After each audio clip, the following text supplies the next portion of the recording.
koro mane chandruok ma wan. To bende kata mana penjo machielo kata mana Tobias ma bende jopiny na geno kata mana gazet moro odiochieng' manyoro bende naneno ni rich men ringo kawuok e pacho ka dhi e pinje maoko. Mana finance bill bende chako winjo ni joket mwandu bende samoro lwasi margi mar ohala bende ok ber ahinya.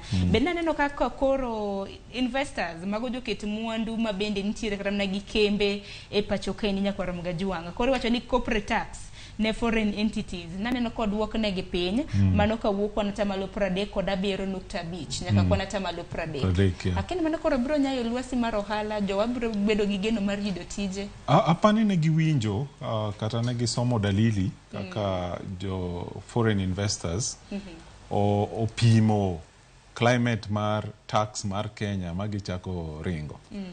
Nkech sani nitie piem mar EAC, nitie Rwanda, nitie Tanzania. Koro jing'iyo ka climate mar tax be Tanzania to giboringo Tanzania. Koro serikal apani nopimo wachno mo reduce corporate tax from 37 to about 30% for non-residents. Which is good. Kama bete ni, en wach maber nkech kawa dwaro keto create more employment nyaka wangi all avenues ma wanyalo rwako go welo mabokelo pesa ka ya kembni ma bondiko jowa.